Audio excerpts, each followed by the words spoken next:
Bismillahirrahmanirrahim. Ey iman edenler! Herhangi bir topluluk ile karşılaştığınız zaman sebat edin ve Allah'ı çok anın ki başarıya erişesiniz. Allah ve Resulüne itaat edin. Birbirinizle çekişmeyin. Sonra korkuya kapılırsınız da kuvvetiniz gider. Bir de sabredin. Çünkü Allah sabredenlerle beraberdir. Rahmet ve mağfiret ikliminin ilk cumasında bu mübarek ayın tüm İslam alemi için bilhassa Gazze'li Filistinli kardeşlerimiz için hayırlara, kurtuluşa ve zafere vesile olması dileğiyle hepinizi Allah'ın selamıyla selamlıyorum. Hiçbir kutsal ve sınır tanımayan Siyonist vahşet, Ramazan ayına girdiğimiz şu günlerde de tüm hızıyla devam etmektedir.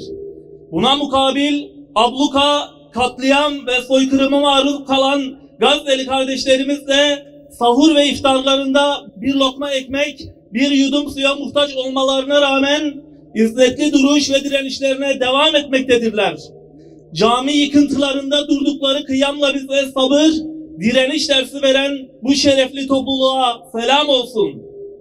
Gelinen aşamada Gazze'de Siyonist soykırım ve katliamlarında şehit sayısı 32 bine dayanmış bulunmaktadır. 70 binden fazla yaralı ve 10 binlerce kayıp da hesaba katıldığında katliamın boyutu ortaya çıkmaktadır. Bu katliamlarla yetinmeyen terör şebekesi tüm dünyaya meydan okuyarak Gazze'yi abluka kıskacına alıp en temel ihtiyaç malzemelerinin, suyun ve gıdanın erişimini engelleyerek açlık ve kıtlıkla soykırım ve katliamlarına katmerli hale getirmektedir. Açlık ve yetersiz beslenme nedeniyle şehit olanların sayısı her geçen gün artmaktadır. Kıtlık nedeniyle toplu ölümlerin meydana gelmesi de uzak bir ihtimal değildir.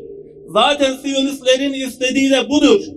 Ne hazindir ki tüm dünya katliam, abluka ve kıtlıkla işlenen bu soykırımı seyretmektedir.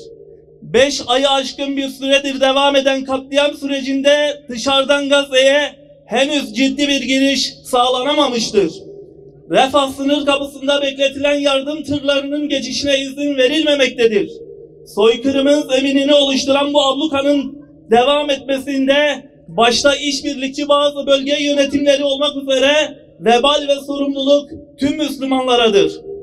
Birkaçı hariç Müslümanları idare eden ve idarecilerin ve yönetimlerin bu süreçte ne kadar etkisiz ve korkak tavırlar takındıkları açıkça ortaya çıkmıştır. Gazze ve Aksa direnişi sadece Siyonist emellere alet olan batılı emperyalistlerin maskesini indirmekle kalmamış, Müslümanların da acınacak hallerini ayan beyan ortaya koymuştur.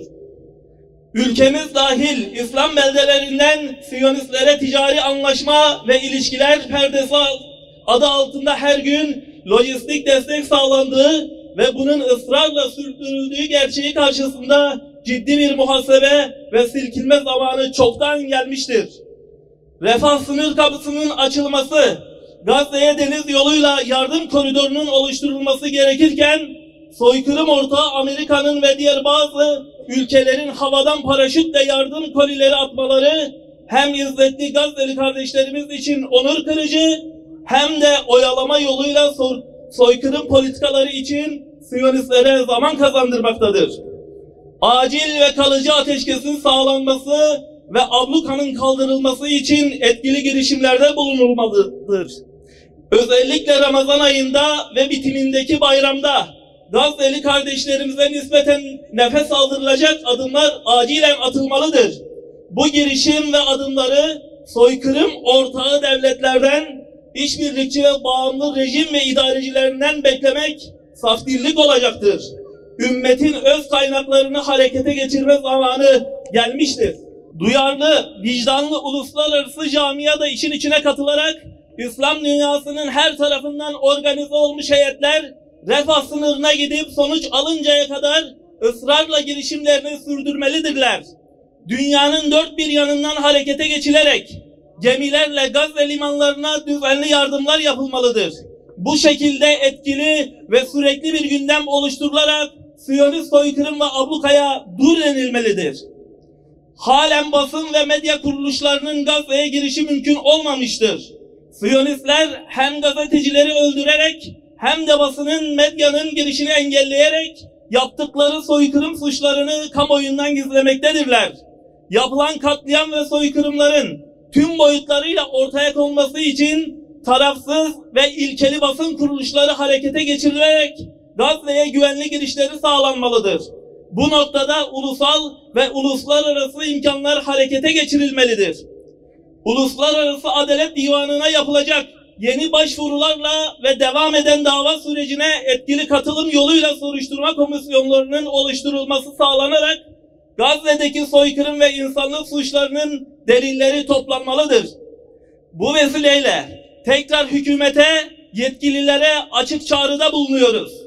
Yakıt, gıda, demir çelik ve sair ürünlerin ülkemizden gönderilerek Siyonistlere lojistik destek sağlanmalarına bir an önce son verilmelidir. Aksi halde Gazze'de, Filistin'de işlenen suçlara ortak olunması söz konusu olacaktır. Bu mübarek ayın İslam ümmetinin vahdetine ve dirilişine, Gazze'li, Filistinli kardeşlerimizin özgürlüğüne ve kurtuluşuna, selametine vesile olmasını Yüce Allah'tan niyaz ediyorum.